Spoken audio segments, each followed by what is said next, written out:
Hi, I'm Brantt Myhres, and you're watching Nasty Knuckles Podcast.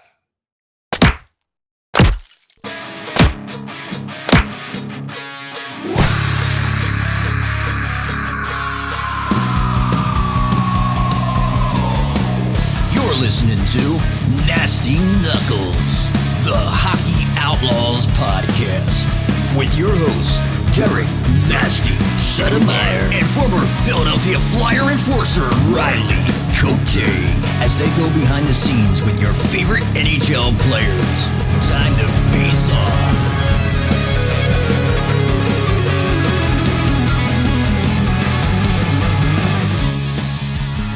All right, welcome back. What's happening, Nasty? What's up, Regarelia? I'm like looking to my left, and you're not here. You are on my computer screen, to my left, looking this way. Where are you? I'm at home, man. I know. Spring break, got jammed up, I know, and couldn't make it over. If everybody hears Elvis a ball bouncing, it's Elvis shooting hoops because it's nice out. I feel terrible. He's begging me to play. But yeah, spring break and the kids, I get it. But I wish you were here. With the pod, you know? Yeah, we're going to get it done. Yep. Yeah, we're getting it done. We're getting her done. Going to get it done, big boy. Yeah, so what's going on? Wrapping up the season. I know, Couple man. games to go.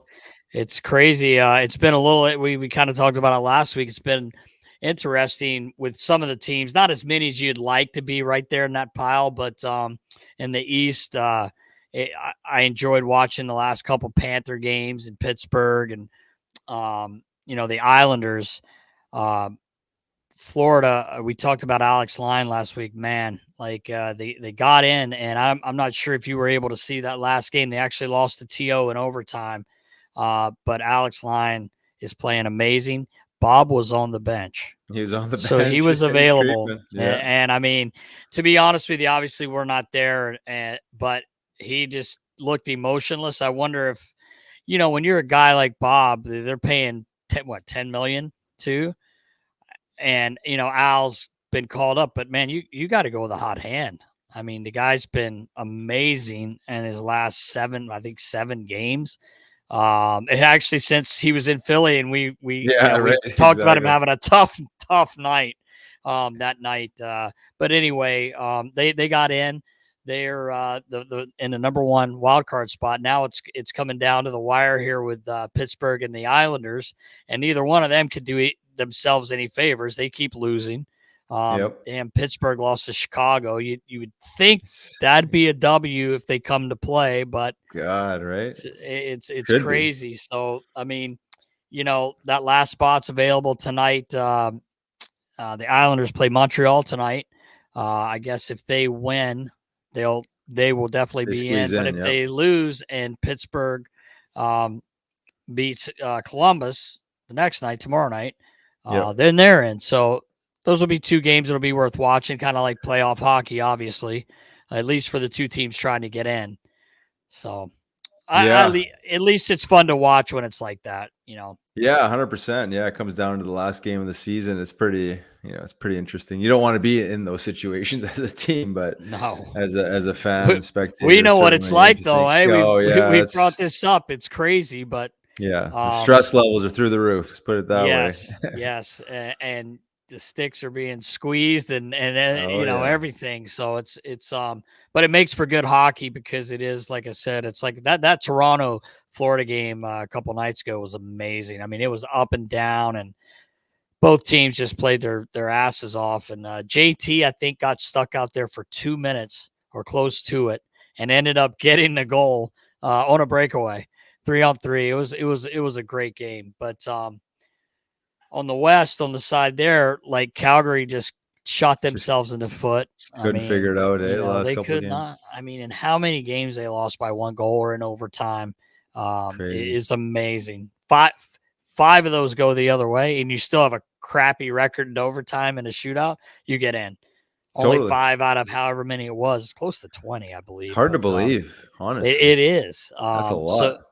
So the Jets end up, they were just barely getting, to the finish line here at the end of the season, and they end up making it. So I can't imagine they feel great about themselves going into the playoffs, but well, it is a in. new season. It's a new Yeah. season, and they were a good team most of the year. They just really fell apart.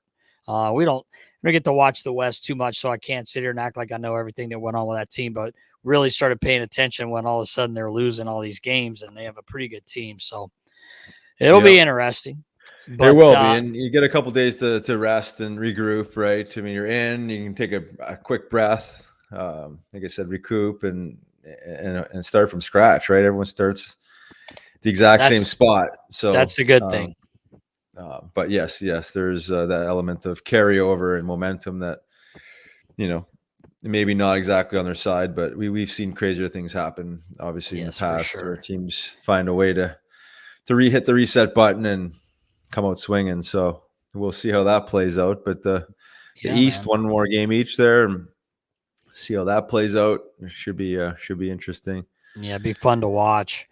Couple milestones, Nast. Yeah, well, I was going to say back in the East, the Bruins, 63 wins, and I think they got their 64th last night, if I'm not mistaken. It's insane. But it's insane. The Lightning had 62 in 2018-19, and the Red Wings had 62 in 95-96. I believe our baller came up with those numbers. I appreciate that, baller. But right now their record currently is 64, 12, and 5. I mean, that's insane, man. It's incredible. I still just have this weird feeling, and I hope I'm wrong. They've done this all year. Like, what happens? You lose game one or something at home. You know what I mean? Like, I don't know, but they seem like a mentally tough team because, I think people forget they started the year off without some of their key pieces. You know? Right. Marchand was out, McAvoy, but man, they're just a solid team. It's crazy. Yeah, I'd like to think if they drop game one at home that they'll be okay. I think they just would, based on numbers, right? I mean, their numbers are insane. I mean, the win percentage is insane. I mean, I just think back to when Columbus beat Tampa in the playoffs after they had that great year, and they were actually, if I'm not mistaken, that year they were up in the first game 3-0. You're like, here we go, next boom, goal, and they end up losing to Columbus. So anything can happen. That's what's so great about it. That's what's so great about the playoffs too. And but you're right, there are a couple milestones. Our good buddy Claude Giroux, 1,000 career points. What a game he had the other night. 2 G's and an apple. I love the excitement of the team too. Like, you hear all this shit around here. It still bugs me, but I try to just not get into it. But didn't look like guys hated him there. That's for sure. He made that pass, sick pass, buries it. What a pickup too, eh? Pick it up and throw it through the stick and skate. Yeah, and it was crazy. And then right away they're going to get that puck, and Kachuk's waving every. I mean, exactly. He had the biggest gave smile me chills. On yeah, I mean, it just G's going over to give the guy a hug for scoring a goal, and he's jetting to get that puck, make sure he gets a puck. And I talked to him after the game a little bit later, and just said, "Hey, man, that's fuck. I mean, what a career, and he's still got at least a couple years left in him. We know that." And I saw some comments. Oh, what do you do in the playoffs? Well, I'm so sick of hearing that shit. Like we've had relevant teams anyway, even when we've made the playoffs. But that's a story for another day. Everybody's so sick of hearing that shit. Like he didn't show up to play. I know. Anyway, Erik Karlsson, 100 points in San Jose. Insane too. I mean, I had no idea that it was that long of a drought that a defenseman. Yeah. Brian Leach, I think. It's crazy. 1992. Brian Leach was the last guy, and I mean, I'm not trying to put San Jose down, but they're not a very good team, and for him to have that many points, I know, right? I mean, it's insane. But I think I read the other day somewhere, like, you imagine if he was playing with Edmonton.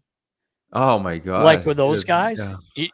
I mean, he'd be there with McJesus there. No, he'd probably have 125 points.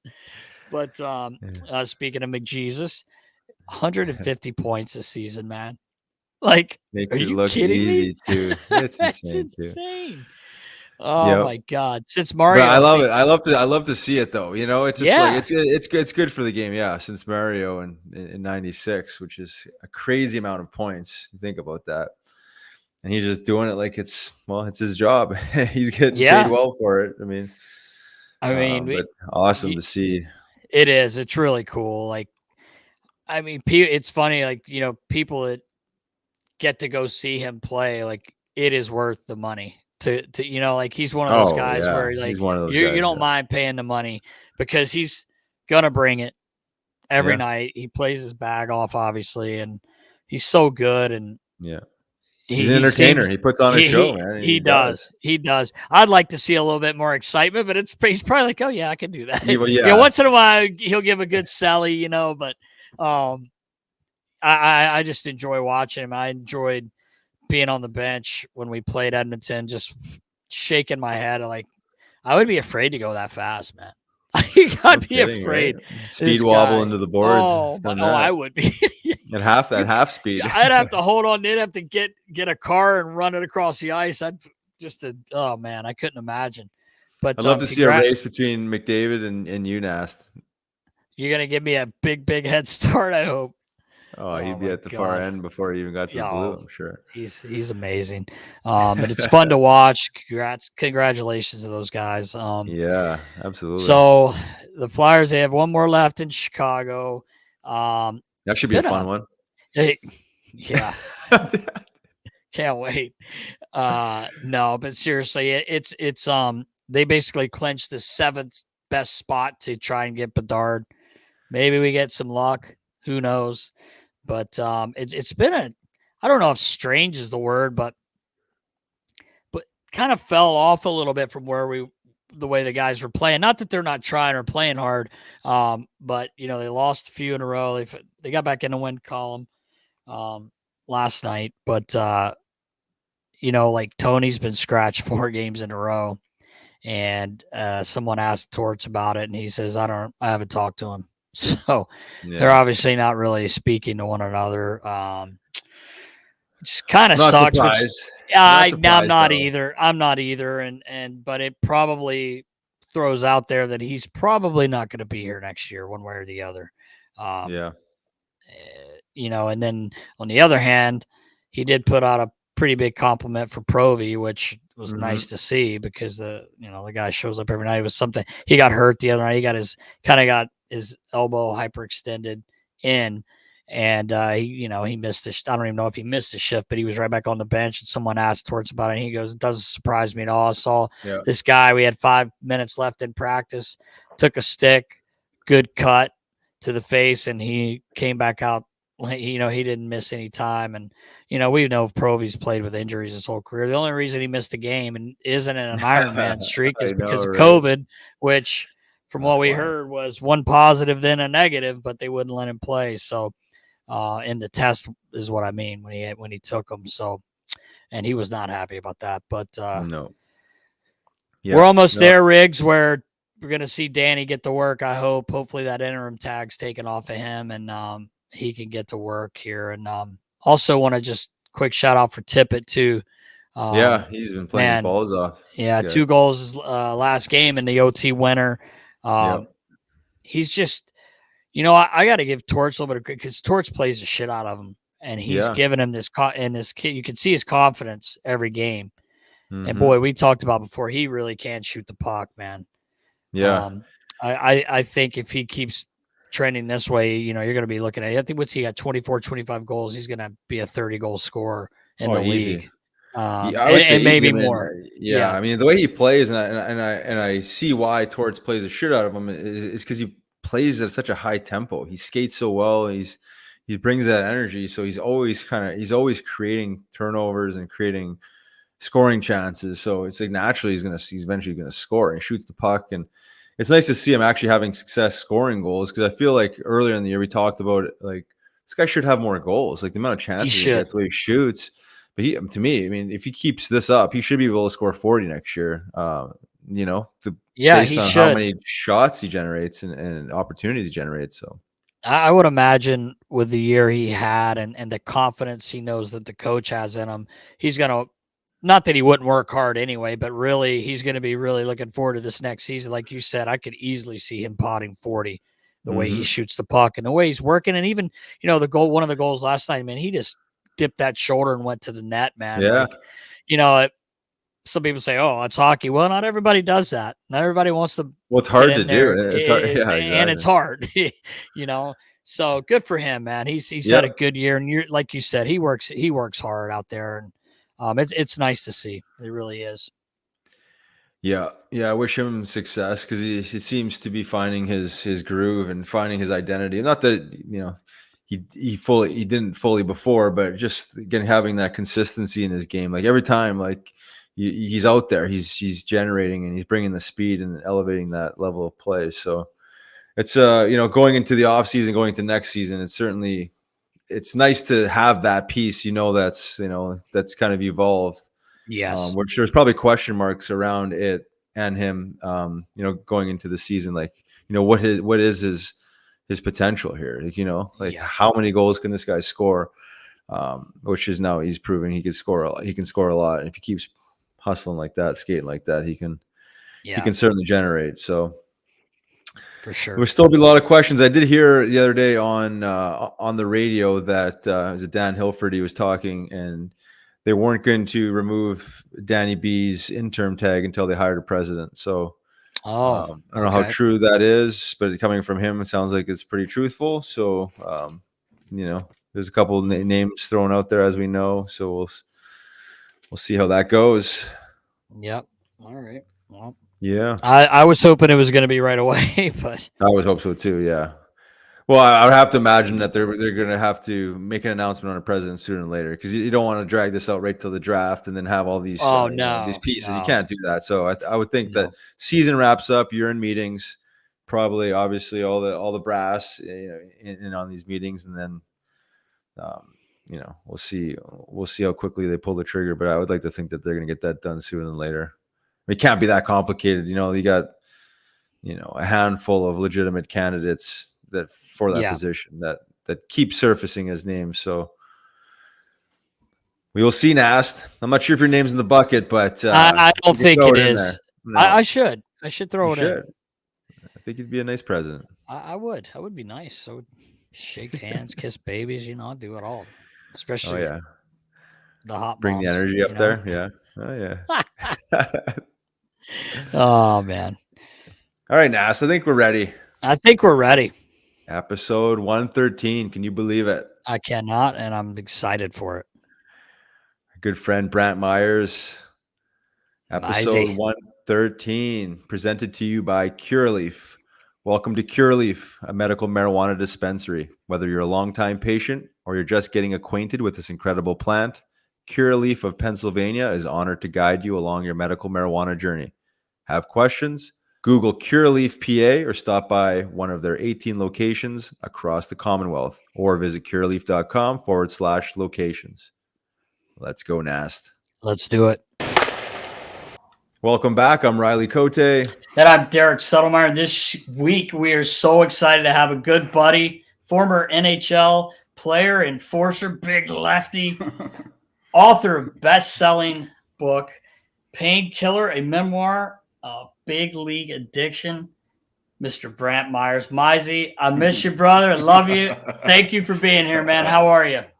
Hey, boys. I'm doing awesome, man. It's so great to connect, and like I was telling you earlier, to be able to chat with a beloved city that I played in. We're so happy to have you, man. Yeah, appreciate you hopping on. Thanks, bud. So why don't we work backwards and talk about what you're up to these days? You have an amazing story, incredible how you've turned your life around. But maybe just to talk about what you got going on now and see how this thing spins out. Yeah, well, it's crazy, man. The last, I don't know, I guess it would be a year and a half or 2 years for me personally was a little bit sideways, just with everything that happened in the world. Really, it wasn't like a provincial thing. It was worldwide. And I think at that time I wanted to. I didn't get vaccinated, so I wasn't able to travel, and that was just a personal decision. Yeah. So anyways, I ended up moving back to Cold Lake, where I grew up, Grand Center, actually. And spent some time near family for the year and a half. My book got released actually during COVID. Yeah. So it wasn't the typical tour, as you would say.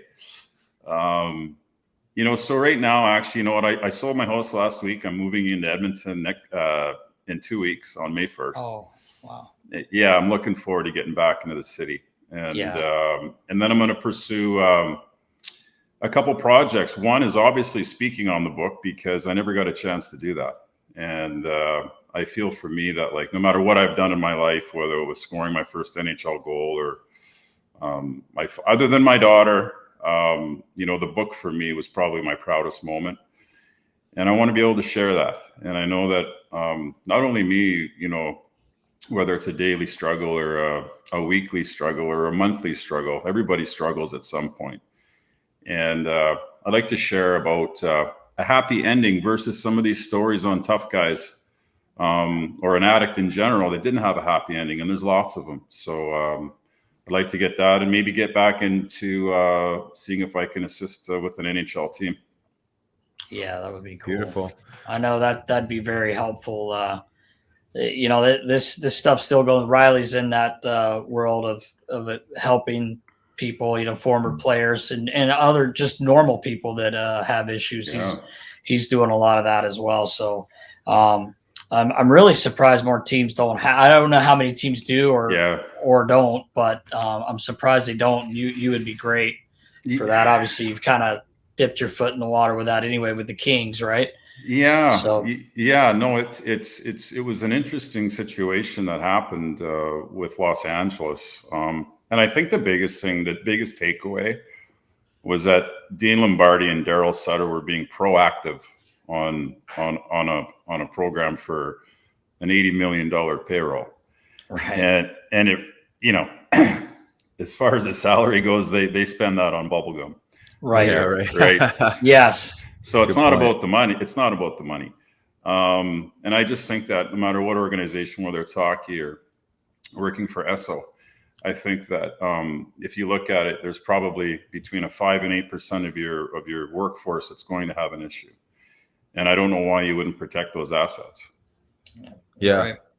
It's a good point. They spend so much money, as you mentioned, on the payroll and all these other resources to support their performance. You would think that something like this that clearly plagues not just athletes, but plagues so many different people in the workforce, that you would actually try to do something to preserve their mental wellness, to maybe not go down some of these dark rabbit holes that guys seem to go down. Unfortunately, with no help. Well, the other thing too, Riles, is that like that role I found when I was in LA was if you weren't good in the room as a player, you're not fitting in that room. No way, right? Right. You're just. I was walking into a Stanley Cup champion team in 2015, and for the first year they. Like Drew Doughty, he's like, you thought I scored goals. I'm like, easy, bud. Like,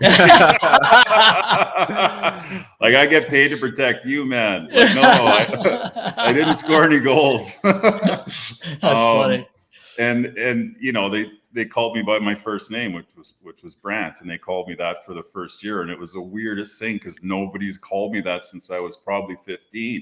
Yeah, it was Mizey, right? Yeah, right. So then the next year when I get to LA in training camp, guys would call me Mizey, and I said, "Oh, okay, that's how better. This is working." It takes time to gain their trust. Right. Yeah, absolutely. So, anyways, it was a great experience. I read something where I thought it was really cool. It was like, not to sound cheesy, but proud and happy for you.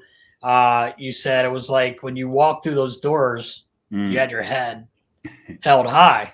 For maybe the first time in a while. Because you knew you had no lies, nothing to hide. You weren't hiding anything. You just felt great about yourself. I thought that was really cool.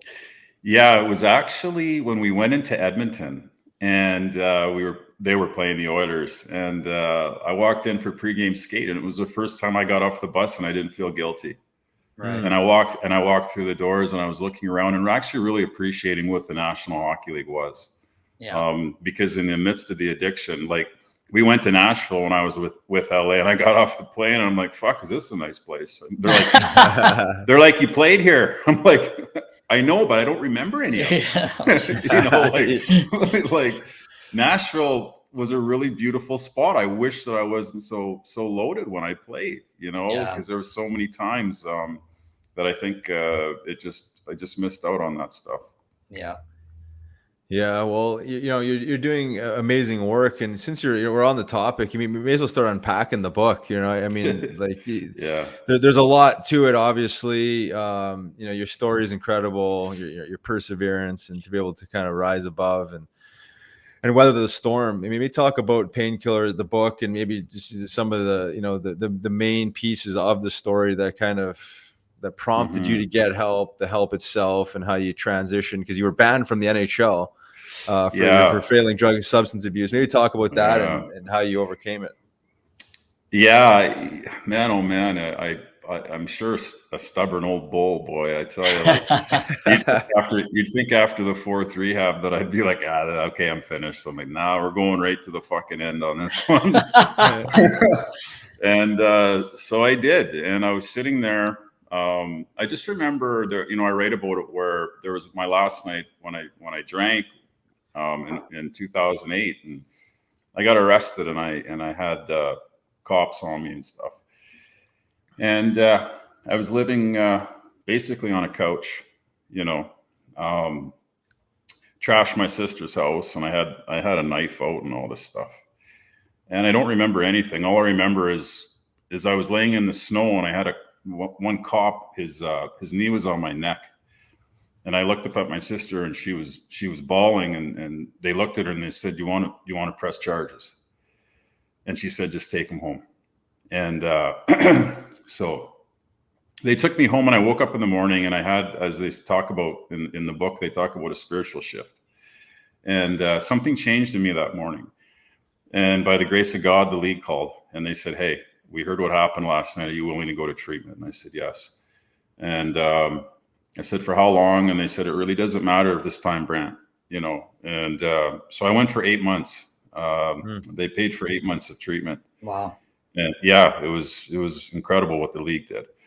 And as I sat there my first night in treatment, I got out my notebook, and I just started jotting notes about my experience. And I thought, you know what, man, if you could just stay sober one day at a time, maybe you can help somebody else, whether it's at an AA meeting or possibly even some of your old teammates or a team. And I did, and I wrote a proposal, and I sent that for 7 years of my sobriety, and I didn't get any answers. And then I got hired by the Kings, and then what I did is, as throughout those years, I was writing down my experience of building my life back up in sobriety. But when I got hired by LA, I'm like, no, I don't want to release this while I'm working for a team. And then when the job came to end in 2018, the publishing company, Penguin Random House, called me and said, "We heard you're writing a book. Would you like to finish it?" And I said, "Yeah, I'd love to." So that took 2 years, and then it got released a couple of years ago. And it was writing it. The hardest part was the audiobook. I heard you say that once. I heard you say that in an interview. The first day I get there, I basically sat in this studio by myself with a producer in Toronto, and it was 8 hours, and it was word for word. And if I said one word wrong, we stopped and went back and did the paragraph.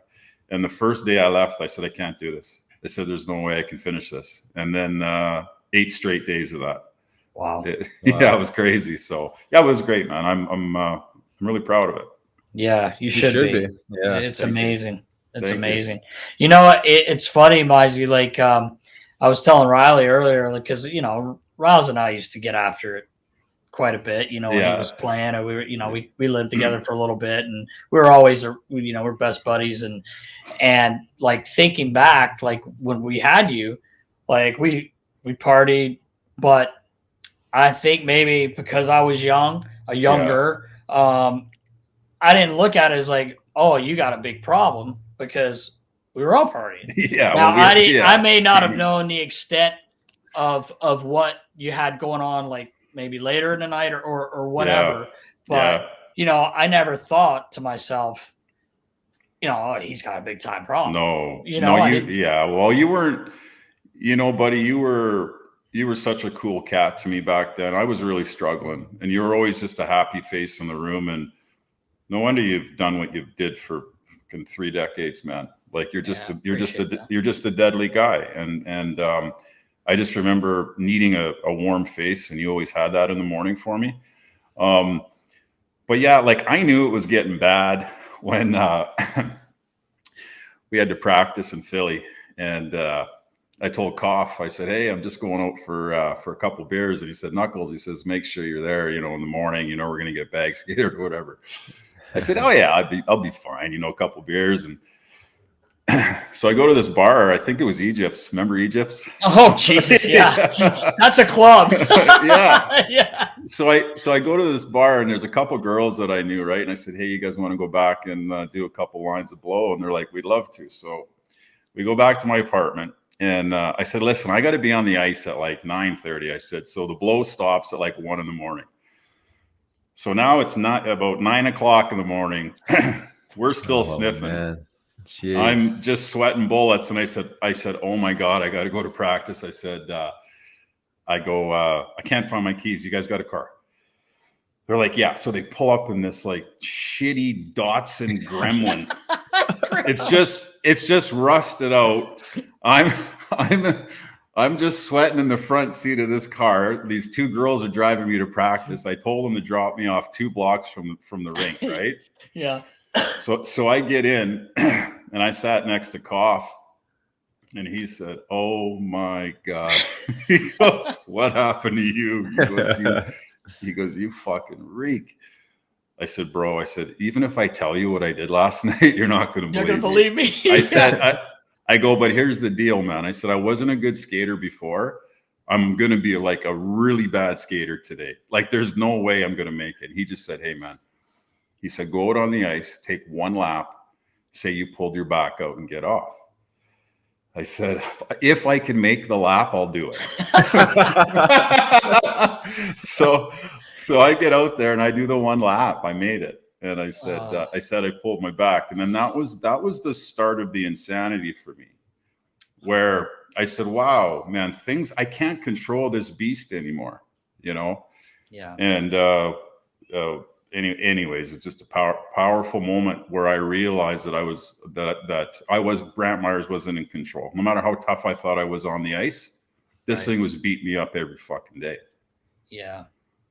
Yeah, that's wild. I was gonna say, when did you? Once you start putting your head down this rabbit hole and understanding substance abuse and addiction specifically, you make the connection back to trauma, some sort of trauma, whether it's capital T or series of smaller type traumas. When were you able to identify where some of this was coming from? Was this like totally after your sobriety or years later? Or? Yeah, I would say, Riles, I would say, like, for me, it was that 5th rehab in Oregon that worked. And, okay. I had a great therapist there who was really easy on me when I got in there. I was a pretty broken guy. And we did an hour and a half of therapy every day. And I had I didn't realize that I had these issues about my dad leaving. And I grew up until maybe the age of 7 or 8 in a pretty abusive household with a stepfather. And then my grandparents took me in and raised me. And I've never really addressed that. Like, why doesn't my mom or my dad, why aren't they really in my life? And why aren't I living with them? And they fucking live down the street, Right. So I had to address that. I had to address the abandonment issues that I had. I had to address the fact that, for me personally, fighting wasn't something that I got up and rah, let's go. I mean, it was every 2 weeks I get a paycheck and I get to play in the NHL, but here's what I have to do. And it's fine maybe when you're, 19, 20, 21, 22, 23. But once you get to like 26, 27, 28, you've been fucking banging it out in the minors and you've been doing it in the show like it starts to take a toll on you. It's not as much like excitement as it used to be.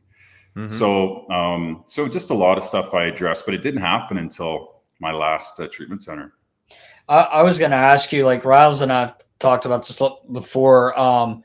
First of all, it's the toughest job. I mean, like, let's be honest, it's so hard, and all is. I mean, I don't know if I've ever met a tough guy that wasn't one of my favorite guys in the room. Just always the best guys, you know, to hang with and talk with. But it's such a hard job. I don't think people understand. Like, you have to find a way to cope with that, and a lot of, like, even Riles will tell you, like, you know, we used to go out, and Craig Berube was, you know, I'm sure you know Chief. He was like, man, it was tough to take a fucking nap in the afternoon, knowing I got to go fight Probert, and then I got Koser knocking on the glass saying I'm next, you know, and you dealt with the same shit, and so did Riley. Yeah. And you know, it's what I was going to ask you about that is, like, when you play juniors, obviously your numbers the one year, like, good God, I mean, every year you had a lot of PEMs. You had 359 in one year, but did that kind of, like, did it bother you then, or because you were younger, you just like, you're a big kid, obviously. Yeah. But did it start then, maybe drinking and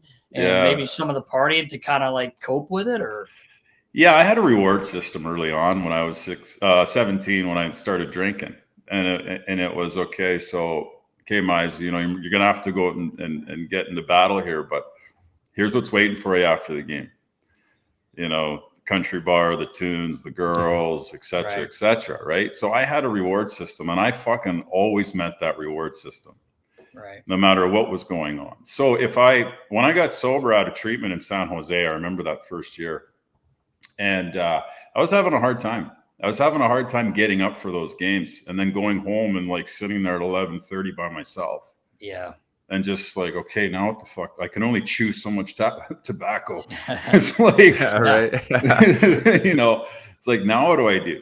So I found that extremely difficult. And then I couldn't do that job unless I was boozing. So then I'd start sneaking the booze at the bar with the boys, and I'd, you know, have a couple shots of vodka and the orange juice, and just calm my nerves down a little bit. And I write about it in the book, and I'll never forget when I fought LaRock that last game, and I got my face smashed in pretty good. I just remember the doctor coming in after the surgery, and he put his hand on my shoulder, and he said, "Well, son," he said, "you've had quite a career." He said, "But the fighting stops now. It's over." And it was the first time I walked out, and I looked around, and I said, "Wow!" It was almost like, and I don't mean this in a bad way, but you know, if like somebody's sort of locked up or in jail for a long time, and then the key gets given to them. Yeah. That's sort of how I felt. I was 33 years old, and I was finally done, you know? Yeah. And so, yeah, like, boy, nowadays, these kids have no clue what, I mean, like when I was seeing Riles, you know, thank God for YouTube, right? Nowadays. Right. But Coates, like, my God, like looking at you now today, this man that you are today and what you're doing, and then the role that you played. I told my buddy today, Steve, I said, man, that's one guy that, like, you didn't even have to fight people. The way that you looked was just, was like there's some guys that look really scary, and Coates to me looked really scary, and he backed it up too. You were a big lefty, weren't you? Oh yeah, majority lefty. Yeah, you're a big lefty, and I just remember seeing some tilts that you had, and what a warrior you were, bro. Are you kidding me? Like, unbelievable, man. Like, hats off to you, buddy. Hats off. Well, thanks. Yeah, and unpacking it after the fact, you know, a lot of what you're saying resonates with me. You know, like that sense of freedom when I decided to retire, right? It was like, it was like taking the shackles off, man. There was like this element of just like letting go and being able to breathe. But, you know, I look back on my career, and I realized that a lot of what I was doing was fighting out of fear. Like, it was like all these different fear bodies that I was able to make sense of, like fear of letting my parents down, fear of like letting myself down. You know, I was supposed to be like the hockey player from Winnipeg, like letting everyone else down. It's like all these, like, you know, and like just making sense of where it was coming from, because I'm a pretty peaceful guy, and I always have been. But looking back, you're saying like that fear, like the scariness is probably honestly my own fear that what you're seeing is. And I look back, I'm like, geez, I look fucking scared. Like, I look like, but like, again, you're it's like your livelihood. It's everything you've worked your ass off for. So there is an element of fear, and because when you're in it, you're trying to make sense where this is coming from. Like, why would I sign up to fight guys like you and George the Rock and all this stuff? Because I didn't have that role playing juniors. I wasn't the tough guy. But it was self-preservation, I guess. Here's the other thing, like. Even if you go back to Proby days, mid days, right? So you have one or two heavies on every team in the 90s, right? Why the fuck didn't they make a minimum of $3 million a year? Right. Right. No kidding. Like, are you kidding me? We're making $450,000 to do that job.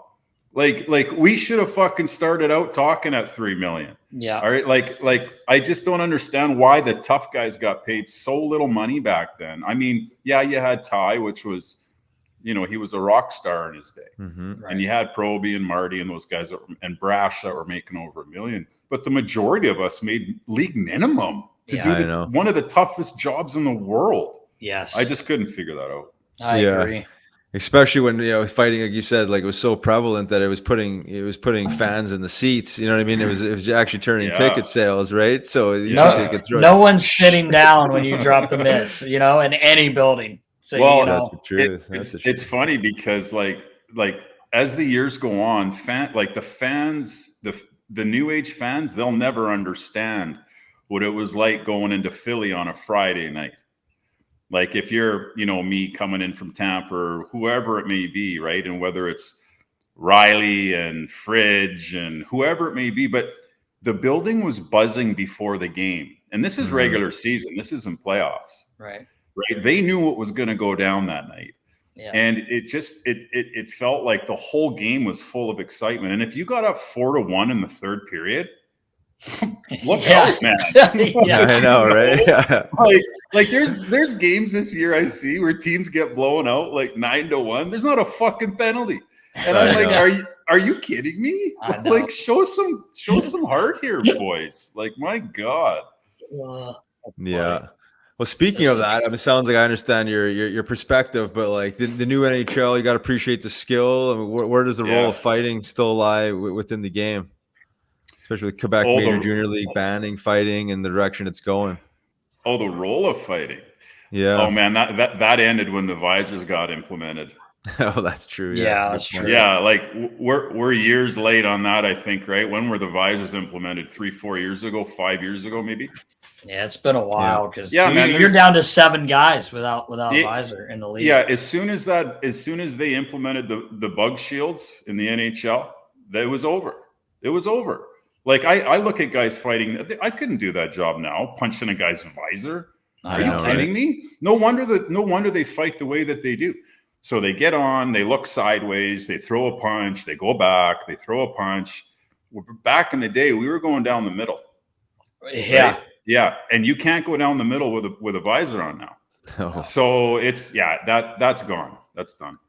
Yeah, that's funny you say that about going down the middle because we had a few weeks ago we were talking and talking about Luch might be one of the him and Delorier. He does it. Yeah. They still do it, but you're right. I mean, it's different. It's just different. It's different. Everything is evolving and changing, and I get it. And don't get me wrong, like I can't wait for the NHL playoffs, right? Like I love hockey, and I love the sport, and I know that things are changing. But I think that the easiest thing is that it's not the game that I grew up falling in love with when I was younger. That's all. Yeah. I just remember seeing guys like Yzerman and Wayne and Mario and Mess and all these guys. None of them had visors on. Right. Best players to ever play the game. And they did okay. Yeah. So, so I don't know. I appreciate the skill, Nasty, and I get all that, but I do miss, man. I do miss the 90s and the early 2000s. Yeah, that raw emotion, the essence was always there. Like there was always that extra layer of like just gamesmanship. Like you're never safe. Like you said, like 4-1. The game wasn't over. You're just not gonna sit back and ride out the clock. Like you're playing for the next game now. You're setting the tone and I don't know, the big hits and the scrums and the chirping. And the other thing too, like Riles, back when you played, do you think when Fleury came down to the other end or to fight Binnington that the fucking linesman would have got in there back in the day? No Are you kidding? So like, I'm like, oh man, come on, guys. Like enough's enough.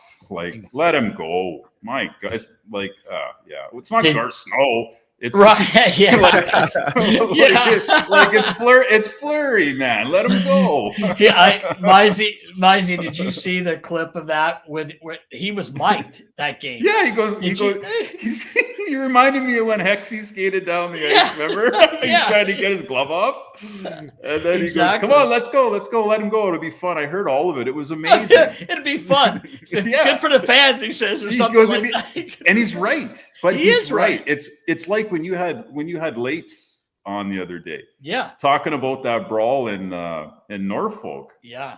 That went on.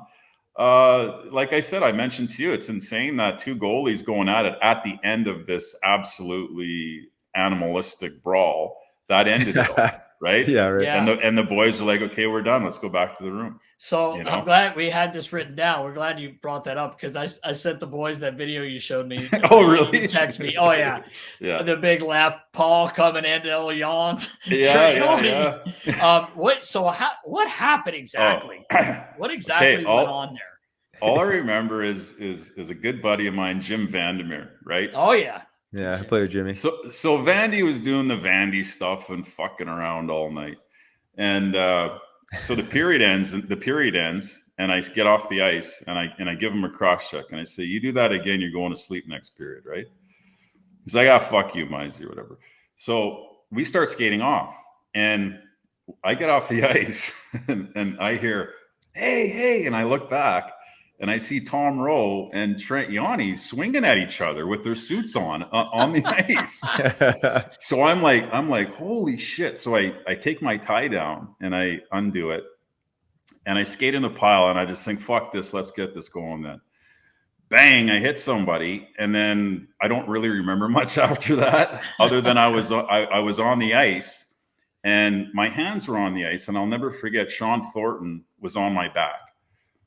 And he goes, Mizey, give me your hands. He goes, because there was all these skates going around. Oh, yeah. So he goes, Mizey, give me your hands. So he takes my hands and brings them in. And then he goes, you're good, right? You're not going to do anything? I go, no, bro. I go, I'm done. So he gets, right. So Thornton gets off me and I stand up and I see Trent Yanni in his suit. And he goes, Myhres, he goes, look what you did. He goes, you started this whole fucking brawl. I go, fuck you, Yawns, right? Not thinking anything of it. And he goes, fuck me? He goes, no, fuck you. And I thought, okay, I go, you literally have two decisions here. One, grab him by his tie and punch him out. Or two, just skate off and grab somebody else, right? And I thought, you know what? No, I'm only going to ever get one chance to hit a coach. I go, I'm going for it. So I just reach over and punch Trent. And then again, the lights go out because I think they had Brown and they had Thordy and they were coming at me from punches from both angles. Oh, I'm sure. Yeah. And then all I hear is this screaming from a linesman. I look over to my left and I see that he snapped his leg or something, like he was getting carried off. And then it was just headbutts and elbow drops. Elbow drops. It was WWE. Insane. It literally was insane.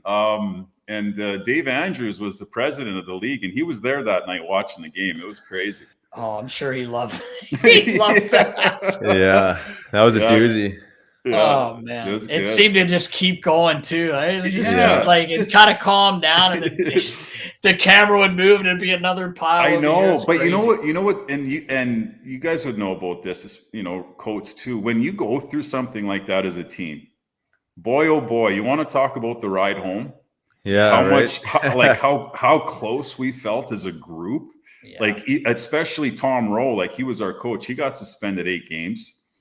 their coach got 8. I got 8 games. Like there's a lot of boys that were out for a while. Yeah. But we just felt so together that year. And if you look at our team that year, I think we were killing it. We had 100 and some points. Like, we were a really close team. It was a lockout year. Yeah. So we had Big Chewy Commodore, and we had all the boys that were down, right? And it was, till this day, I mean, it was just the most insane thing I've ever been. I'm glad actually nobody got really hurt. Yeah. Well, besides the linesman. Yeah. Snapping his femur. sorry to the linesman, but I mean, on how nasty that was, I'm glad nobody got seriously injured.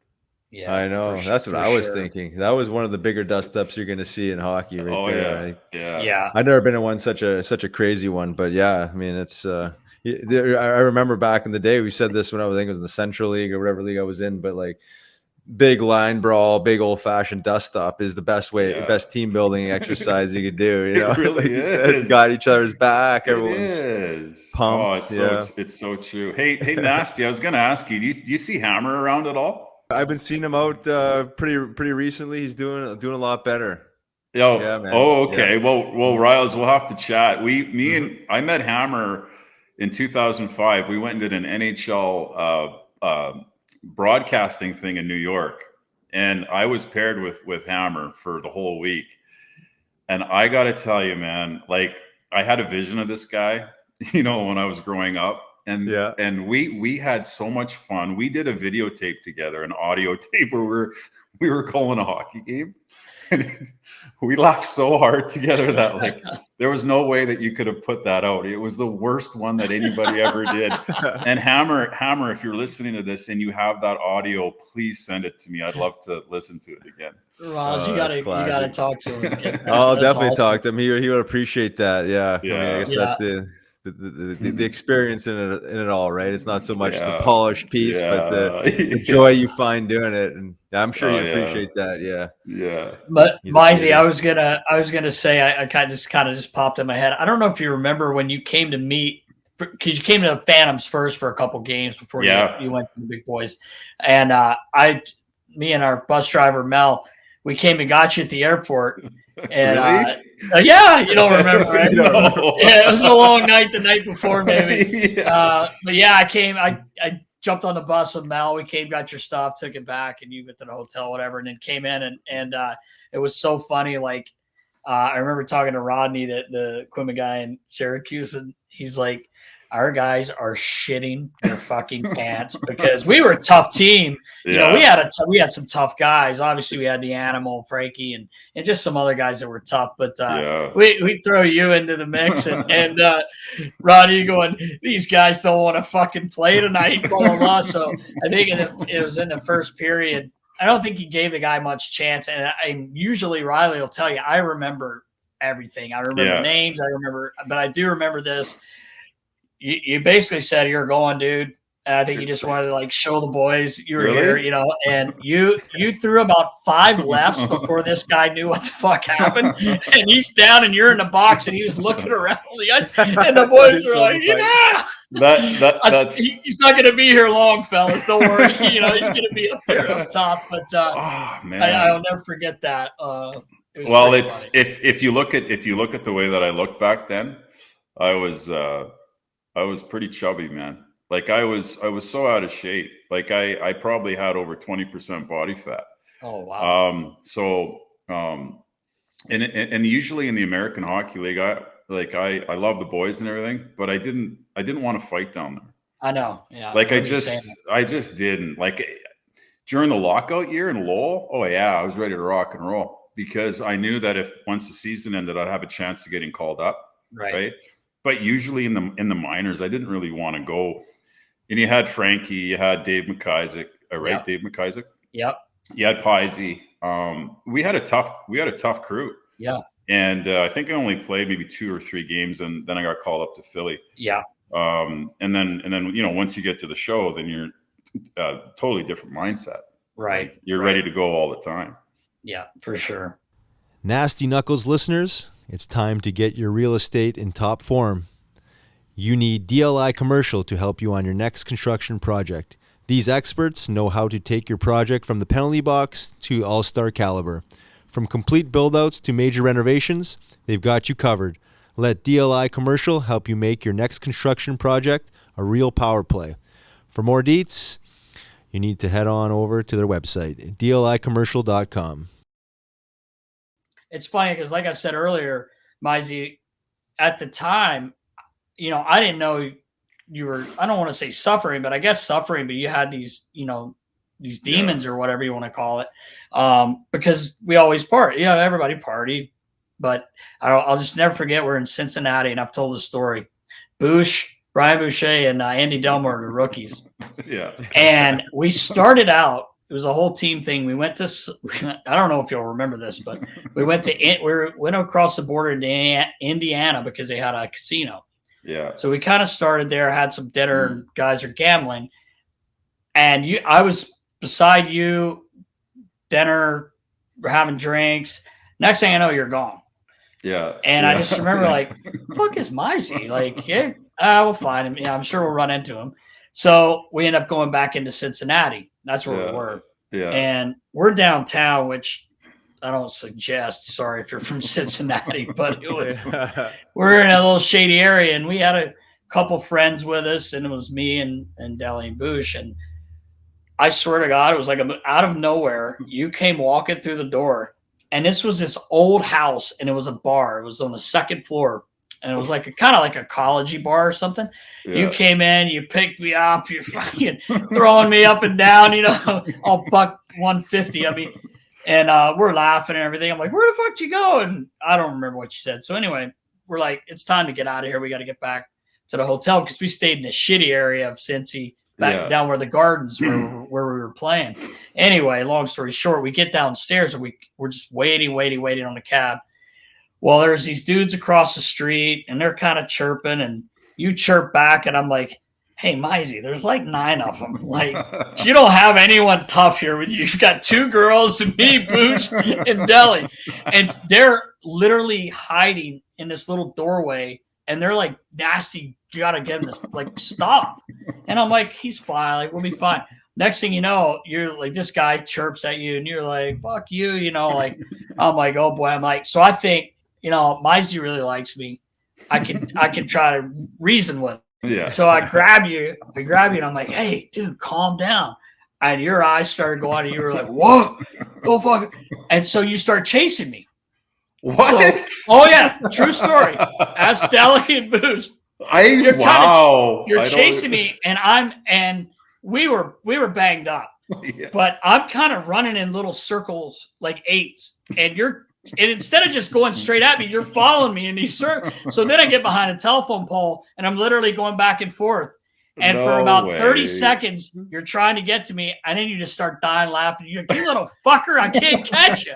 I'm like, I'm scared to death for one. You're not going to catch me. And then you just start laughing. You hug me. We walk down the street, get in a cab, and go home. But the next morning, the next morning, you walk into the rink, and I'm like, you're like, nasty, what's up? And I'm like, dude. And you're like, what? I didn't remember it. No way. You talk about that a lot in your. Yeah. And I don't mean to make light of it or make fun of it, but now looking back, I see, you didn't. So I told you I was out of shape. I couldn't catch you. I was quick though. I was only about 26 or 25 years old then, or 26 years old. So, well, I was so scared you weren't catching me because I knew I was dead. God, yeah. Honestly, there's literally just a few moments of the Phantoms that I can remember. That was the first year I got into the cocaine. I was going to ask you that. Yeah. When did it start? In your career? That started in Philly. Yeah. And I won't mention any names, but there was a guy close to the organization, let's just say, that could get it. And man, once I tried that stuff, then it was game over. I just remember Dan Cordick and coming over to my house for a drink, and he just said, it's 1 o'clock. I better get going. I go, 1? I'm just starting to get rolling, brother. Come on, man. We can play some PlayStation 2. We can hang out. So the Coke was it was a game changer for me. It took me down hard, and that's why, you know, I think with the Flyers, because there were so many guys when I walked into that dressing room, and I had Paul Coffey come up to me and shake my hand and said, "Hey, I hear you're from Edmonton. I love playing there. You know, welcome to the team." It was, and then you're just looking around. There's Big E, and there's Brindamore, and there's Shel Samuelson, who I had on my wall when I was a kid, and Ron Hextall is in net, and Johnny. I mean, it just went on and on. Like, you want to talk about a big team? Like, we averaged 6'4" back then. That's crazy. Yeah. Like, Big we had a team, monster team, man. And it was, our fourth line was me, Cords, and Danny Lacroix. And we were all left-handed. Yeah, that's right. Yeah. And so we had some fun that year. But it was what an awesome place to play. I love playing there. Yeah, it is a great place. And I remember one night, because I used to come over and help out. You know, sometimes I'd have to come over to the Flyers games. And I remember the one night you coming around the corner and you just had some fresh frosty. Rouse always gives me shit about frosted tips. Frosty tips. You had some fresh Frosties and you had this yellow suit on, Mizey. I was like, holy fuck. And you were like, what's up, bro? And I was like, look at you. I was like looking at the suit. You're like, what, this whole thing? You know, like, I had a cream colored suit on with the tips. Wow. Yeah, you did. What has just popped in my head too, Mizey, and I think I have to send it to you. I think I have a picture of you and I together at Johnny Stevens. It was when you were there for the first week or so, like you said, 3 or 4 games. He had a Halloween party. Oh, I do remember. Do you remember going to that? You and I. So you were like, hey, come grab me. We'll stop on the way and before we go to Johnny's. And I'm like, okay. And I know exactly where we stop. I can't think of the name of it, but it's on Blackwood Clementon Road. And they have this, it's still there. It's a liquor store, but in the back they had a bar. So you saw that there was a bar and you're like, let's run in here real quick. And I'm like, well, we got to get to the party. No. Come on. So we go in and you're like, hey, a couple shots. So we do a couple. I'm like, hey, I got to drive. Like, you know, like we were in there like 10 minutes and some idiot, like, I don't know who would look at you and want to chirp. Yeah. But there was some guy sitting there. It's like 5 PM, 6 o'clock maybe, because we were heading to the party. And this guy starts chirping and you're just kind of like blowing him off, whatever. We have a couple more drinks and I'm like, all right, Mizey, I seriously got to drive us there. Like, I got to stop. And you're laughing. You're like, all right, let's get out of here. And this guy says something. And you're like, buddy, what's your problem, man? Like, you were really cool about it. And you're like, but you know, if you got a big problem, we go outside and just talk about it. And I was like, oh shit, I'm gonna get in trouble because Homer's gonna be like, what are you doing? And you made a comment, and I laughed, and I told all the boys because I thought it was so funny in the car. We were talking about it.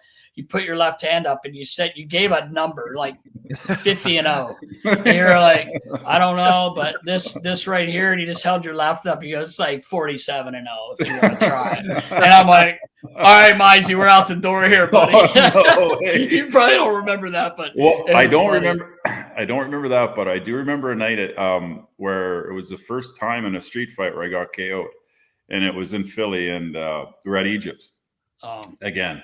And I had a couple girls that I was hanging with and I knew, and I said, you want to get out of here? And they said, yeah, sure. And so as I was giving my valet ticket to the guy, these 3 big juice monkeys were off-duty bouncers. And they're like, hey, Myhres, they're like, you think you're pretty fucking tough on the ice, eh? And I'm like, oh boy. I'm like, no, guys, it's good. I'm going home. And they said, no, you ain't going home tonight. No. I said, really? I said, are we all doing this right now? And they're like, yeah. Jeez. I said, okay. I said, listen, there's 3 of you. I said, so let me just go at you one at a time here, okay? So I take off my suit jacket because it was after a game. And so now I'm squaring off on the road, right? And the first guy comes in, bang, I hit him. He goes down, and then I get kicked in the face. And they start hammering on me pretty good. And then the cops come flying around the corner and the lights go on. And I'm like, oh, man. So anyways, they're like, Brantt, what's going on, boy? I said, hey, man, I was trying to go home. I got jumped or whatever. And so the next morning I go into the rink and there's a note on my stall and it just said, see Clarkie. Oh, no. Like, Oh man. So I go see Bobby, and he said, I told you what was going to happen. He said, you thought I was fucking around, didn't you? And he goes, pack your bags. You're going to the Phantoms. And that was it. Yeah, it's crazy. No shit, eh? Wow, that's how it went It's down. funny how that man knew everything. Everything that happened. Everything. Yeah. Everything. I was with Clark. He was he gave me my first job, out of college with the Panthers. Me and I went down there with my dad and Clarky, and I'll never forget. We were on the road, and he was really good to me. He'd always give me like a couple $100. Hey, I know your friends are here. Go take them out for dinner, all this stuff. And he was great, but the shit he knew, he's like telling me who I was hanging with, and I'm like, what the fuck does he? Yeah. My dad goes, Derek, he knows fucking everybody, and he knows everything. I'm like, dialed in. They were so dialed in back then. Like even when Slats was in Edmonton, and I was there for just briefly. It's funny. He had to call me on a payphone at West Edmonton Mall to tell me that I was getting probably traded to Philly, but Slats knew everything too. Like you couldn't go anywhere in Edmonton without anybody knowing. Yeah, it's crazy. I don't think I would have made junior if there was cell phones.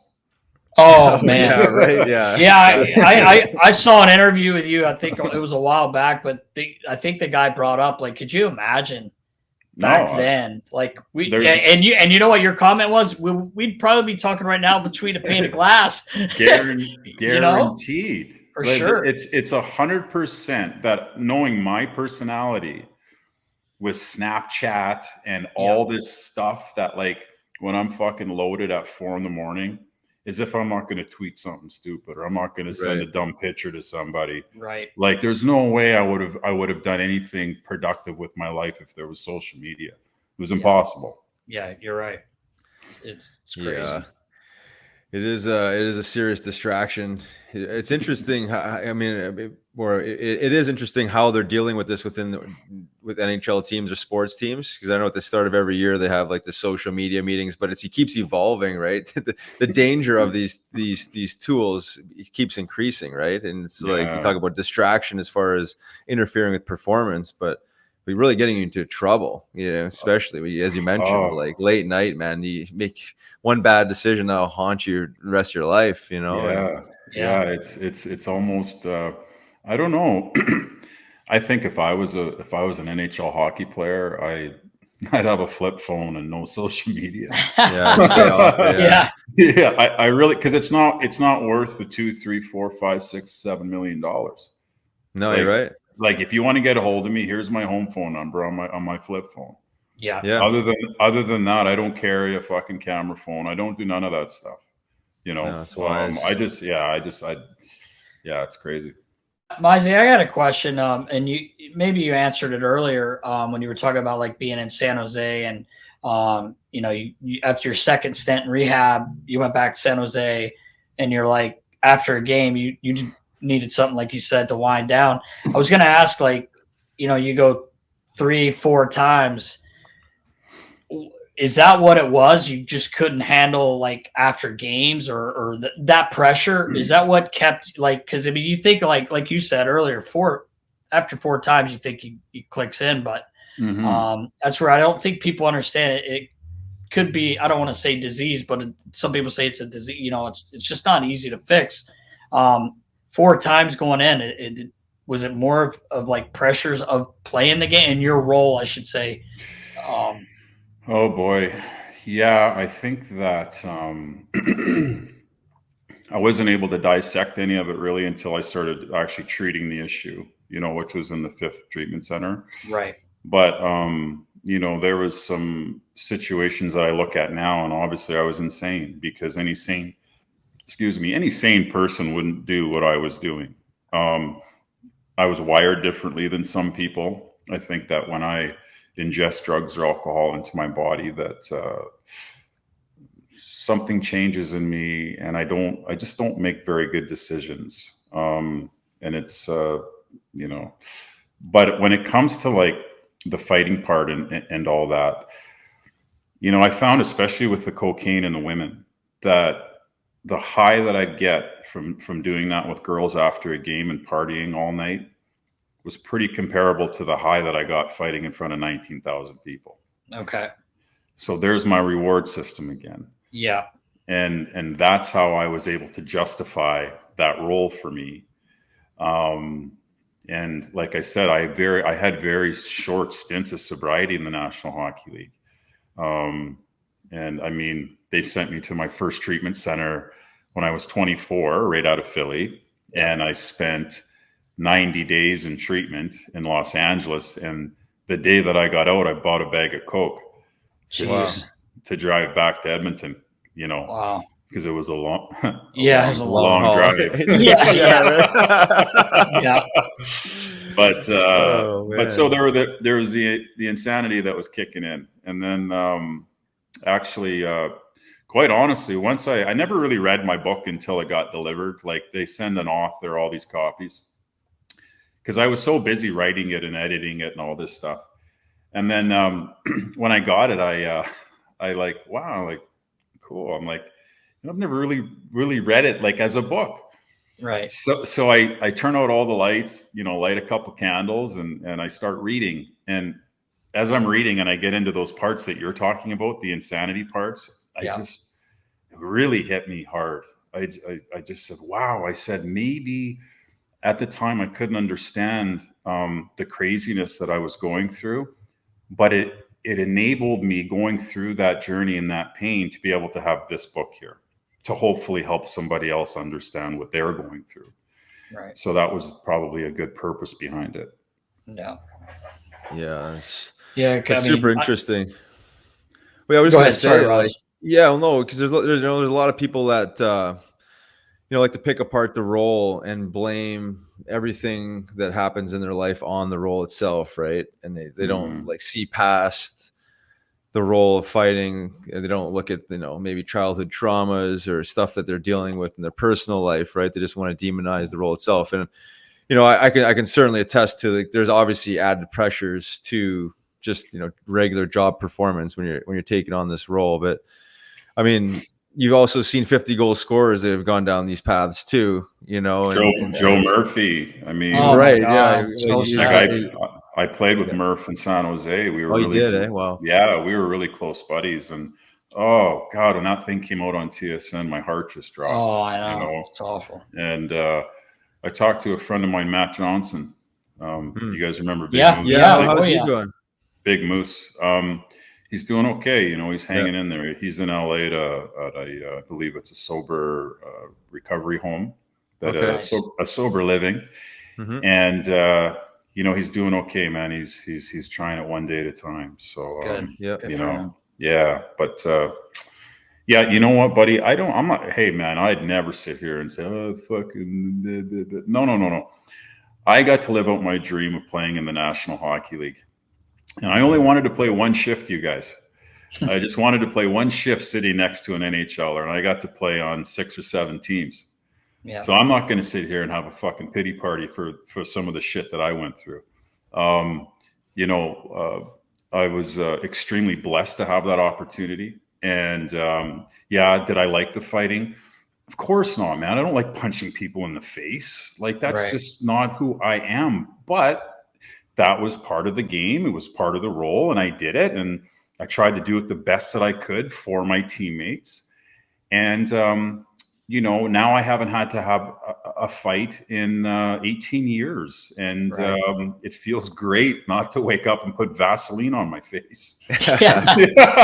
Exactly. It's Riles. It's like sometimes you've said before, it's almost like you guys and Mizey, I read something you had said too. It's like, no, I don't sit at home and go, wait, hey, I can't wait till Friday. We play, I got to go fight Dave Brown or George LaRock or any of these monsters, even though you're a big man. No one's like, hey, I know Riley was never like, oh, I can't wait till tomorrow. I got to fight Crash. But it's just amazing. I don't think a lot of people understand that part of it, that the pressure that comes with that. And the lack of sleep and everything else. There was only a couple of guys that I heard that really liked it, and that was Twister. I think Twister said that he loved it. And geez, I'm trying to think. Maybe Parks, Scott Parker. Yeah, Scott Parker. He didn't phase him to do that at all. Right. But the majority of guys that like with Coates, like, I mean, if I'm playing Philly and Coates is on the other team, and it's a guarantee. Like we're going for sure. Yeah. and I may love the guy and we're good buddies, but that all goes out the window, Right. And so yeah, it was. I mean, buddy, I played when we had the donkey ears. Do you remember those? Yeah, the leather straps. Yeah, man. We had the big black leather donkey ears back then. Yeah, and we had like goalie sized jerseys and the short sleeves and like all these tricks back in the day. Like it was wild to see what the tough guys did in the '90s, man. It was just insane. I used to cut the guys' jerseys on the seam, right?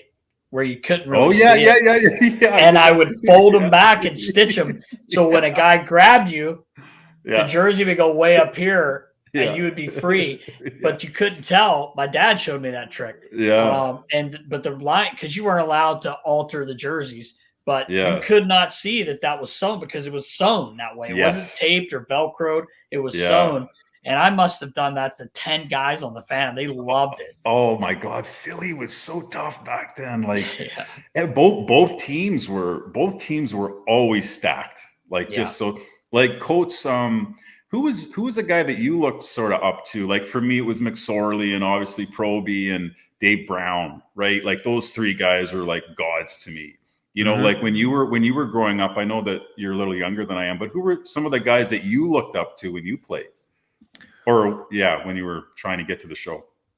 Yeah, so I grew up in Winnipeg, and before I even was a fighter, Ty Domi was a guy that I always loved. Again, this is before I even took on the role. But Todd Fedoruk actually landed up being one of them. I played junior hockey with Friggy, so he was he was on my radar. And then I say Brash too because he was in Philly, and I landed up training with him in the off season when I was still with the Phantom. So I obviously looked up to him as being one of the toughest guys in the league. So I'd say probably those two guys for sure.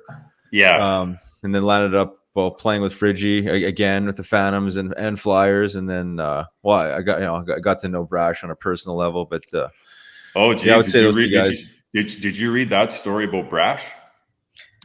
Lately? It was about a year ago, I think. Yeah, not doing so hot. But I saw him last year at the Flyers alumni. He's doing better, yeah. Oh, thank God. Thank God. That's good.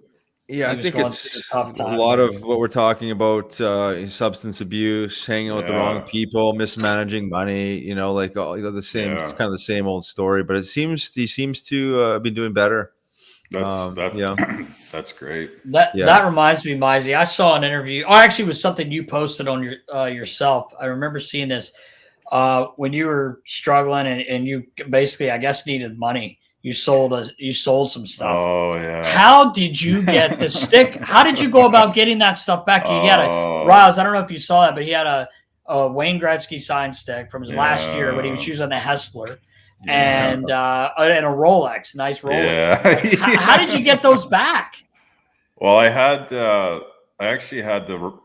Rolexes stolen on different occasions by different strippers. So you'd think that I would have learned my lesson on the first one. So both of those Rolexes got stolen by these girls, right? Oh God. And I didn't have a lot to my name back then, but I had this Gretzky stick, and it was my prized possession. Like Wayne to me is bigger than this planet. And Kevin Stevens got me a stick after we played the Rangers, and he signed it, 1999. And I just remember sitting there, and I had a cell phone bill to pay, or my cell phone was going to get cut off, and I didn't have any money, but I had this stick. And I just remember having a tear in my eye going, fuck, are you really going to do this? So I called the guy that I knew. I said, hey, I got this Gretzky stick. I said, I need some money to pay for my cell phone bill. And I don't know when I'm going to be able to get this stick back. I said, but if you promise me one day, if I can, rebuild this life that I have, and will you please sell me the stick back? If you make me that promise, I'll give it to you. And he said, yeah, he goes, I'll give you an advance. Here's 500 for the stick. So I got to pay my cell phone bill. And then I just remember after I got sober, it was about, about 3 years later, I started my own company in Calgary. And I called the guy and I said, we need to meet for coffee. Can you bring that stick? And yeah, That's a awesome. little emotional just because it was, you know, you do things in your addiction that like were really, really hard to deal with. And, but I'm never selling that stick again. So yeah, put it that way. That's right. That's right. That's awesome. When I saw that, I was like, man, I'm so happy you got that back because that's, I have one myself. And it's obviously my favorite. So I have a bunch of sticks absolutely. I was able to get, but that one is, people come over and I show it to them. They're like, no, they start going to flex and I'm like, whoa. Cut that fucking thing in half. This is way back. It's the silver one, the shiny one. Oh, you got the Kings one with the grip on it. Yeah. Talk was playing in LA and he goes, hey, you have one of Wayne's sticks? I was like, no, but I'm not gonna ask him. He goes, Wayne, get D a stick, and he goes over and signs it. He's like, here you go, bud. Well, it was good because my good buddy was Artie, Kevin Stevens. Yeah. And Artie and him were close, right? And then you had guys that were close with Gretz. So it worked out well. But a little Gretzky story on how amazing this guy was. So he obviously was my hero growing up. I played with his brother Brantt, and we became really good friends. And Brantt goes, hey, Myhres, you want to come to my wedding in Toronto? Or in Brantford? And I go, Brantford? I'm like, yeah, who's going to be there? Yeah, who's going to be there? No, it wasn't because of that. I love Brent and Nikki. Right. They were awesome. But anyways, I get to the house, and I get to the house, you know. Yeah. And I knock on the door, and he opens it up, and I'll never forget what he was wearing and his hair and all this. And he said, come on in. Nice to meet you. And I sat down at the bar, and he said, what do you want to drink? And I said, well, anything that you're having. So, so we sat and drank, and we had a few drinks, and it was nice. But the next day, what I really noticed about his character was this. So there was a huge wedding going on, and people were dancing and drinking. And I didn't know anybody because I flew to Brantford. So I was standing by myself in a corner, and Wayne was at a table with 5 or 6 people. And he saw me by myself, and he whistled, and he goes, hey, Brantt. He goes, come here. And he slides over on this skinny chair, and he goes, sit down, man. And I sat next to him on this skinny chair, but he saw me being left out. Yeah. And he calls me over, you know, like so he made awesome. that hero that I had my whole life was 100 times bigger that day, you know? And that's a good message for guys that are playing in today's, the extra mile, the extra step that you go for a fan, they're going to never forget it. Yeah. So that's incredible. That's awesome. I've been lucky enough to be around them a few times, and I'm pretty good buddies with Talk, and they're like best buds. And I got to work the 2017 All-Star game in LA, and he was our coach. So I was with him for a couple days, and you talk about it like you just said. I mean, just a normal guy. Just treats you like he's known you his whole life, and just couldn't be a nicer person. Yeah. And you're right. It makes someone you look up to even bigger because they're like that. That's right. Yeah. That's a great story, man. Yeah, it is super cool. A new appreciation for the great one. Yeah. Stuff like that. Sure. It's amazing. Well, before we let you go here, Myhres, anything you want to plug? Obviously your book, where we can find it. Any other things you got going on? I think as far as the book goes, that's pretty much available on any type of platform, really, whether it's Amazon or eBay or maybe, at the bookstore or something like that. It's probably relatively easy to find. Yeah. And then, I'll be getting a bit active this summer with getting back as far as in alignment with speaking on the subject of the book. And then reach out to a couple NHL teams and see where that may take me. So awesome. All in all is good, boys. I just wanted to say on your guys' pod that I've been watching for a little bit, and man, you guys have just done such an amazing job. The content that you guys have, the way that you guys interact with each other, it's just been a joy to watch, and I'm really, really happy for the success for both of you guys. It's awesome. Oh, thanks, Mizey. I really appreciate that. it, man. That's we have awesome. some fun. Yeah. It's fun, and I got to say this to you because obviously I only had you for about a year, but like, you know, in and out with the Phantoms, but so proud of you. Thank for you. Absolutely getting out of that hole. You know, like you grinded, you never gave up. So you should be proud of you should be proud of yourself too. I mean, it's amazing.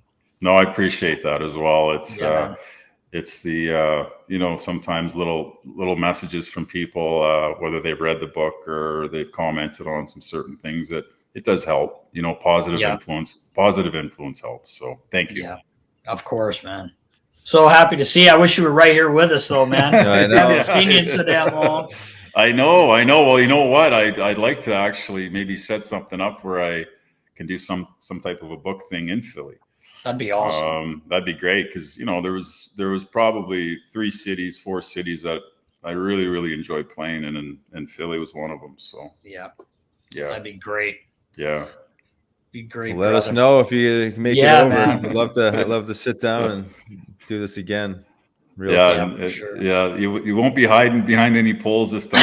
You're not going to grab me? No. Bobbing and weaving. I was bobbing and weaving for my life, man. Yeah, we're gonna. I don't think you were really going to hurt me, but you didn't like that. It was like, hey. Yeah. Like, nope, not doing that, Nast. Not doing it. Meanwhile, I got 2 guys 6 foot tall over here crying in the corner of the pit. Wouldn't help me. Oh, times have changed, buddy. Times have changed. That's right, buddy. I miss you, man, so much. Thank you. Yeah, Thank thanks, you for buddy. your time, brother. You're the man. Thanks, guys. A big thank you to Brantt Myhres for hopping on.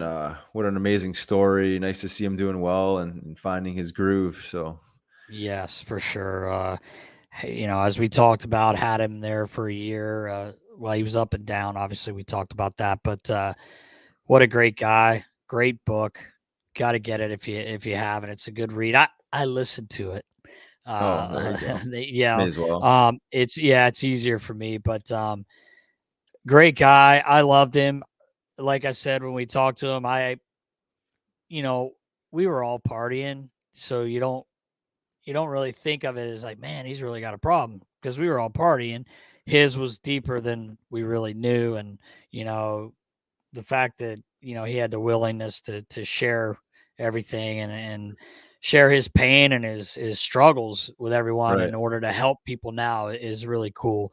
And the book's awesome. It's really cool, and he's a great guy, and I'm happy for him. It was so nice to see him a few years ago in LA, because we kind of lost touch for a couple of years there, but to see him looking good and jumping around and being healthy for his daughter too. So it's great. It's a great story. Great guy. Couldn't be happier for him. Yeah, exactly. And nice to see him come out on the other side alive, right? I mean, how many guys do we know that have not, they've seen the darkness and they never were able to come back out and find the light. So, super inspirational. There's hope for everybody that's going through their own version of what he's gone through. And I just appreciate him being vulnerable and just being honest, right? I mean, that's the only way to make sense of it and help people along the way. So appreciate you, Brantt. Thanks for hopping on. It's time, Nast. Let's do it. You know what it's time for? It's time for Clear Questions, brought to you by Clear Rum. Ooh, look at that. This beautiful. Is the water. Oh, yeah. This beautiful can. Oh, nice. So good. So refreshing, Riggs. You should try to hydrate while dehydrating with me. Right. Super, super good. Clearrum.com. Check them out. Get it in your local stores. All right, Nast. Here we go. Question number 1 from Anthony Giampalo on Twitter. What's it like on locker room cleanout day? I'll let you take that one, Nast. Well, it depends when it is. Yeah, it's obviously sad. Point. It'd probably be great if you win the cup. Yes. I've never been able to do that. But no, it's you're getting everything ready. What I always did, because we had 2 sets of gear, as you know, the guys would never know either because I'd pack the bags for them, right, and tape all their sticks up, give them like 6 new sticks and whatever was on their rack, so they had some to take home. But what I would do is go through their game gear, take out what I thought was bad, and put the newer stuff from their practice gear in their bag, and then refill the practice stuff for the next season if they were coming back. If guys were moving on, I would give them both sets because most teams have 2 sets of gear. It's a long night the day before because it's usually, a day or two, the most 2 after you lose. So basically just packing up everyone's stuff, getting their steel together for them, sticks. And then it's kind of like, those next couple weeks, you're just like, man, it's quiet around here. Everybody's gone. It's a little depressing, but it's a lot of work, honestly, for the medical and trainer and equipment guys. But you got to do it. And next thing you know, the room's empty. Yeah. Yeah, I will mention you talked about it at the start there. It all depends on how you're going out too. Is the vibe of the locker room clean out day, right? I mean, obviously, Right.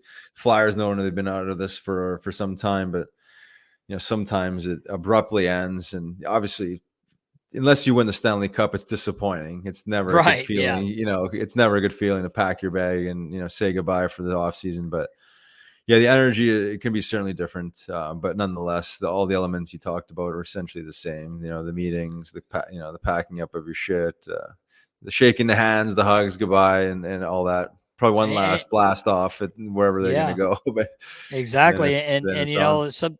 sometimes you forget about it. You don't. It's in your head, but you kind of forget. Like you might not ever see that guy again. That's right. I Yeah. mean, luckily with what we're doing, we get to reconnect with a lot of guys that we probably, unfortunately, wouldn't get to, but just because life, it's life. Yeah. Everybody's got their own thing going, but that's another thing about it. Like a guy's leaving, or it could be a European that's not coming back. Man, it's gonna be pretty tough to see him. So that part of it's kind of sad too because you just never know. Yeah. No, exactly. But Nature of the game, right? Just that's the way it exactly goes. right. Yep. All right. Number 2 from Hockey Tough Guy Autographs on Twitter. Nasty. Any memories of Scary Gary Kupal? Wow, do I ever? We're in training camp in Peterborough. Roger had us in Peterborough. And I remember Billy Barber telling me, hey, we got this guy. Like, we're going to try to get him signed with the Phantoms. His name's Gary Kupal. He's been banned from junior hockey. I'm like, what? I guess a stick swinging incident. It could have been more than that. But this guy, I'm not going to lie to you. He was the nicest guy. Like, he comes in, he's real quiet. He did look like he had just served time. He had his head shaved, and I say that jokingly. I'm not making fun of anyone that served time. I'm just saying he looked scary. He had a shaved head. He had big hands, and get him all situated. And anyway, so Roger liked to play a tournament. So you had 4 teams. Well, I'll never forget this. I'm on the bench, and Steve McLaren, Stone Cold, we called him, Woody, was one of his nicknames. He had seen. I don't know if he had played against Woody or against Gary in juniors, but they knew each other because they were talking, and so they line up, and I'm working the door on the one bench, and they're right in front of me, and Stone Cold says to Gary, says, "Hey, let's get one going here." And we're like, "All right." So, and Gary was on Elvis was on Eric's team, Eric Lindrom's team, because they didn't want any kind of shit, Right, But it was funny because I'll finish the story, but Eric a couple times was like, "Hey, Coop, talk to that guy." Someone running around. Yeah, it was kind of funny. But anyway, these two stood like a foot away from me, and they went toe to toe, Riggs, old school. And all you just hear is just on their face, just hammering each other. Coop's helmet comes off in the fight. So the penalty box right beside me. So he knocks on the glass. They fight, knocks on the glass. And I'm like looking over. And I've kind of felt bad for the guy because Woody landed way more than he did. Oh, yeah.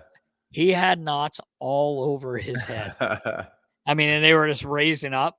He's like, could you adjust my helmet? for me.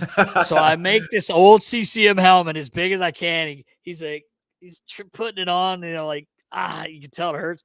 Puts it on. He says, gives me the thumbs up. I'm like, this poor guy. They get out of the box rigs. Woody goes, that one wasn't good enough for me. Let's go again. Drop the mitts, toe to toe again. I'm like, what is going on here? So a little bit later, we're at dinner, and I headed out, with a couple of boys for the night. We see Coop and Stone Cold at the bar having drinks. This poor guy's got lumps all over his head. Yeah. Bald I'm head like, too, what right? is? So he goes through camp. He gets through camp, but the American Hockey League would not allow him to play. So I had a jersey and everything. I had a Kupal jersey. He was number 26 on our roster, No but they way. would not let him play. So he was banned from the American League from He was. whatever They he would did in not let him. juniors. Yep, they would not let him Wow. play. I don't remember. It's been so long. I don't remember exactly what it was. I could be wrong with saying it was a stick swinging incident, but I think it was. But I'll tell you what, he was not afraid to chuck the knucks, man. But God, he took a beating, but never went down or anything. Just took it, and just like whatever. I was like, shake it off. So and yes, do it it's funny. That's a great question because I know there's a lot of people out there that have no idea who Gary Kupal is, but yeah, that's great. He was a super nice guy, though. That's crazy. They allowed him at training camp. I guess if he would have made the Flyers team, he would. I wonder what they would have done. Yeah, but we just had our buddy Brantt on, who was banned from the NHL. Yeah, right. Exactly. That was a little different, but I don't know. What if he would have made the team? You're right. Would they have done something? I don't know. Yeah, that would have been. But great question, though. All right, number 3 from Paul Suzlak on Twitter. Thoughts on former Flyers netminder Alex Lyon and his recent success with the Panthers? You want to start that one, Nast, and I'll. Well, he, like we were saying, I think in the pre, like he had a really tough game in Philly, and I felt bad for him because he's back in Philly, and we kind of let him go or whatever. He actually, we should know, like, it was the American League last year, but he still won. It's hard to win a championship, and he backstopped that, and ever since that game in Philly, it's been, I think 7 games. Yeah, he finally lost one in a row. I think he's 6-0-1 or something. And his goal last week, we had his numbers, but man, has he played well. So happy. God, he couldn't be a nicer kid, man. Like, I really got along with him when he was here. I texted with him. The last 4 games, I've really been staying in touch with him, just saying, hey, keep it going. Because he's a little superstitious too. So after I did it, he had a great game. So I've been doing it for him. But we do talk about once a month, just shooting the shit. He's always asking about Elvis. Great guy. But, man, as he played well, like I said earlier, it was funny seeing Bob on the bench. I know, right? That game is that big, and you got a guy that makes $10 million. But you got to give Paul Maurice credit. That's a tough call, right? Like, that's a tough call. You're going to get criticized either way if you lose, right? It's like, well, why would you take out a guy that's this hot and, and vice versa? Why would you play? Yeah. Why would you play a guy when, blah, blah, blah. So, it's a tough call, but you go with your gut. And, tons of credit for Paul Maurice to do that. It's not an easy thing to do. Yeah, I agree with you. And I think if he throws Bob in there and he lays an egg, oh, yeah. He'd be crucified. Then you really get shit, because why would you take a guy out that's goals against or, one, and his save percentage is 9.55 or whatever. It's crazy numbers, maybe even better than that. But so super happy for him. And who knows? It'll be interesting to see what they do, because what do you do? Yeah, he's got no NHL playoff experience, but my God, it seems like the puck looks like a basketball to him right now. So yeah, well, that'd be the argument going into it now, is like, now that they're gonna have that little breath to take, probably start Bob just based on what you just said, like the experience. And if he lays an egg, then you're going right back. Yeah. But who knows? I think the philosophy has changed a little bit. It's not so cut and dry on like these absolutes on, experience versus, like, again, momentum and energy and the way you're carrying yourself. But I will add, like, I coached Alex Lyon down in Lehigh, and I really appreciated him as a professional, as a person. He was always respectful. he was always really trying, like noticeably trying to become a better player, right? You know, always like asking the right questions. And like I say, he's a pro, and it's not surprising to me that he's found his way and is having success in it, especially in goaltending. It's going to take an injury or two to find your opportunity, and then to stay there and to perform and to do what he's doing isn't an easy thing. But again, when you're mentally prepared like the way he is, I feel like he's got his head screwed on. Just like, Bob, it's probably a great mentor to have around there too, right? Bob was like that. We know that. Yeah. He was very way ahead of his time there as far as preparation goes. But Alex, I mean, rooting for this guy, obviously. I think he's a great guy and a great professional. So wish him the best. 100%. And that's a wrap, Nast. That's it, baby. Questions in the books. Episode 113 in the books. Be sure to subscribe, like our content, social media, ask questions, reach out, and tune in next week for episode 114. That's a wrap. Knuckleheads. We'll see you then. See ya.